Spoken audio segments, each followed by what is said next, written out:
मान्यवर, मेरी नींद को दिक्कत ना राम के भजन से है, ना अल्लाह की अजान से है। मेरी नींद को दिक्कत पिटते हुए उस बेरोजगार नौजवान और कर्ज के नीचे दबे किसान, खुदकुशी करते किसान से है। मान्यवर, आज किसान की स्थिति बड़ी दयनीय है। मान्यवर, अभी गन्ने का आपने मूल्य बढ़ाने का हमारी सरकार ने, उत्तर प्रदेश की सरकार ने काम किया। देख तो लेते एक बार किसान की जरूरत क्या है। आज महंगाई इतनी बढ़ी हुई है, बुरा हाल है। दुर्भाग्य की बात है, हमारे पड़ोस के प्रदेश में हमारा 370 रुपए प्रति क्विंटल का भाव है। हरियाणा और पंजाब में 386 और 91 का, लगभग 391 का भाव है, जबकि रिकवरी वहां की कम है हमसे। हमारी रिकवरी ज्यादा, हमारे यहां चीनी ज्यादा होती है गन्ने से। मान्यवर, गन्ने से मिल वाला पैसे कमाता है और किसान खून पसीना बहा करके दिन रात खेत में काम करके जब गन्ना उगाता है, सोचता है कि सरकार उसे उसका हक देगी, लेकिन हक के नाम पर उसे ठेंगा दिखाया जाता है, कुछ नहीं मिलता। मान्यवर, किसान मेहनत करता है और गन्ना जाकर के मिल में देता।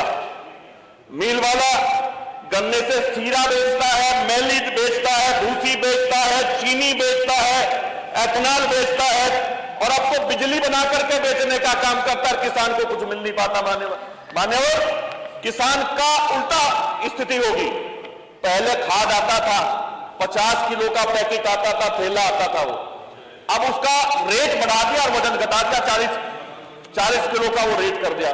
मान्यवर, बड़ी खराब स्थिति है। नकली खाद रुक नहीं पा रहा, नकली खाद बन रहा है। कुछ लोग हैं पश्चिम उत्तर प्रदेश में, कुछ सरकार से का संरक्षण प्राप्त कुछ लोग हैं जो फर्जी खाद का काम करने का काम करते हैं। मान्यवर, किसान की बहुत खराब स्थिति है। आप नौजवान की बात देख लीजिए। मान्यवर, नौजवान बड़ा दुखी और परेशान है। जब यूनिवर्सिटी में जाता है, किसी अच्छे कॉलेज में दाखिला लेने जाता है तो उसे दाखिला नहीं मिल पाता। मान्यवर, बड़ा दुखी और परेशान है। गरीब का बच्चा सोच ही नहीं सकता कि वो अच्छी शिक्षा प्राप्त कर पाएगा। बड़ा बड़ा दावा करते हैं, बड़ी बड़ी बात करते हैं, लेकिन लाभ कुछ हो नहीं पाता। उसका स्वास्थ्य की स्थिति देख लीजिए। मान्यवर, स्वास्थ्य की स्थिति बड़ी खराब है।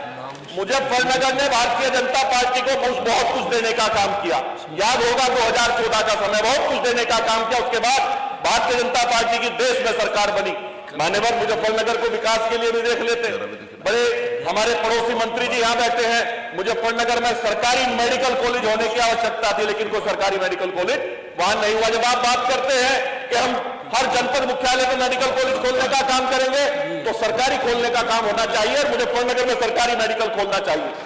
किसी भी सीएचसी और पीएचसी में मेरे क्षेत्र में है, जनपद मुजफ्फरनगर में जाकर के देख लीजिएगा, दयनीय स्थिति है। मान्यवर, अस्पतालों में इलाज होने रहा। अभी 4 दिन पहले मैंने संबंधित अधिकारी से फोन किया, सीएमओ को फोन किया मुजफ्फरनगर में। एक अमीन नगर की गरीब महिला, अमीन नगर गांव की, तड़प रही थी बीमारी से, उसे कह दिया दवाई बाहर से ले आओ जाकर के। ये स्थिति है। मान्यवर, आज मैं सुन रहा था मंत्री जी को, हम जो सुझाव देते हैं उन सुझाव को आपको सबक लेना चाहिए, सीखना चाहिए और देखना भी चाहिए। ये सिर्फ भाषण देने की जगह नहीं। मान्यवर, हमारे बातों को सुझाव के रूप में लेकर के दिखवा भी लीजिएगा, जांच करा लीजिएगा। मुजफ्फरनगर की सीएचसी, मुझे चरथावल की सीएचसी और पीएचसी, हमारे यहाँ सीएचसी 12 है, पीएचसी 42 है। चरथावल, दहचंद, बगरा, हरसोली तथा पीएचसी दूधली, बलवा खेड़ी, कुटेसरा, जसोई, लालू खेड़ी, कुटुबा में है। बहुत बुरी स्थिति है। मान्यवर, मरीज की इतनी बुरी स्थिति है, आप सोच नहीं सकते। अगर कोई चला जाता है तो उसका इलाज नहीं हो पाता। बराबर में जो प्राइवेट अस्पताल में लोग बैठे होते हैं, उनकी तरफ सरकारी डॉक्टर इशारा कर देते हैं। मान्यवर, हमारे यहाँ छोटे जो रूट है वहां बसों की आवश्यकता है। छोटे रूट पे कोई बस नहीं, डग्गा मार वाहन गलत तरीके से होने वाली सारी प्रक्रिया बंद हो जानी चाहिए। अच्छी बातें होनी चाहिए, लेकिन वहां बहुत खराब स्थिति है। मान्यवर, छोटे रूटों पर भी बस चलनी चाहिए। हम आस्था की बात करते हैं, भगवान राम की बात करते हैं, बहुत अच्छी बात है। अभी मेरे क्षेत्र के गांव बुड्ढा खेड़ा में वहां के लोग जो भगवान में आस्था रखते हैं, भगवान को मानते हैं, शनिदेव जी की मूर्ति स्थापित करना चाहते थे। 4-5 दिन धरने पे बैठना पड़ा। क्या हुआ उस समय आस्था का? उनकी भी तो आस्था थी। 4-5 दिन धरने पर बैठे, जब जाकर के सब लोगों ने प्रयास किया, तब जाकर के मूर्ति वहां रखी गई। मान्यवर, हमारे हर समाज में महापुरुषों ने जन्म लिया है, हमारे सौभाग्य की बात है।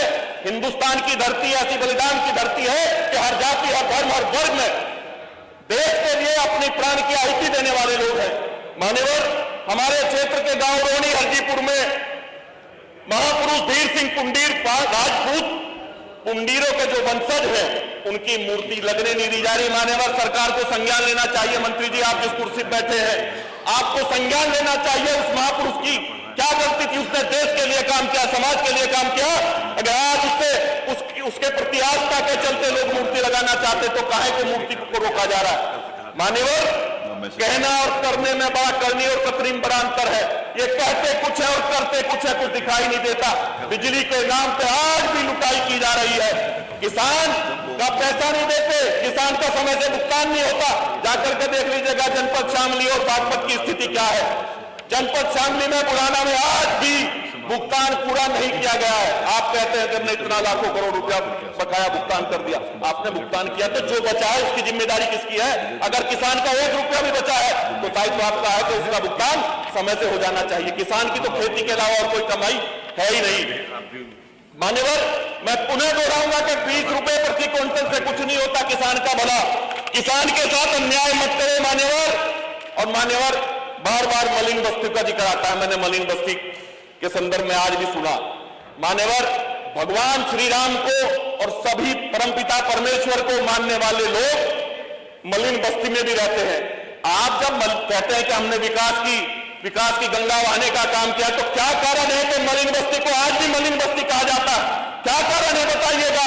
क्यों वहां पर सफाई नहीं होती? क्यों गरीब आदमी इज्जत और सम्मान के साथ नहीं रह सकता? क्यों गरीब के बच्चों को शिक्षा नहीं मिल सकती? मान्यवर, ये शिक्षा की बात करते हैं। हमारे क्षेत्र के कई गांव ऐसे हैं, बार बार कहने के बाद भी वहां शिक्षा के संस्था, सरकारी शिक्षा के संस्थानों को ठीक नहीं किया गया है। आज बिल्डिंग इतनी खराब है मान्यवर, बिल्डिंग इतनी खराब है, बहुत खराब स्थिति है। बच्चों को खाना देते हैं, बच्चों को ड्रेस देते हैं, मोजे देते हैं। क्या कारण है साहब? फिर भी बच्चे उस संख्या में क्यों पढ़ने नहीं आ रहे?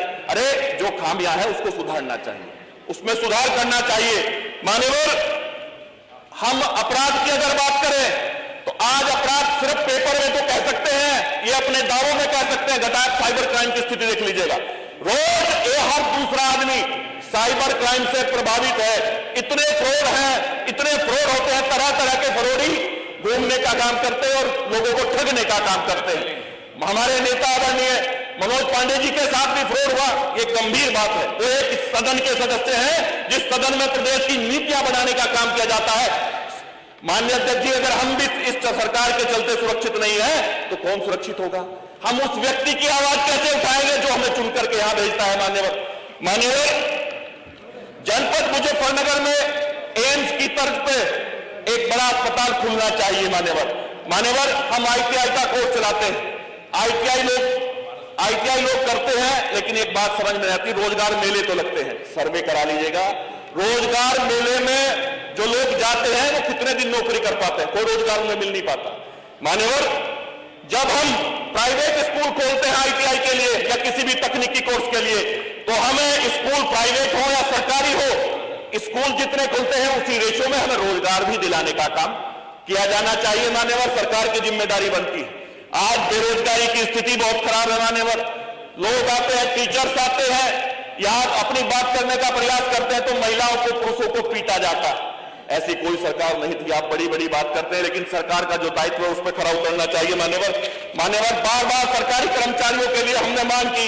एक बात रह गई मान्यवर, हमने कहा, हमारी मांग थी कि पुरानी पेंशन बहाल होनी चाहिए, सरकार को इस पर सोचना चाहिए। और समाजवादी पार्टी हम सब लोग पुरानी पेंशन का समर्थन करते हैं। मान्यवर, आपने मौका दिया, इसके लिए आपका आभारी हूं। आपका इशारा देख लिया था। धन्यवाद। श्री संग्राम सिंह।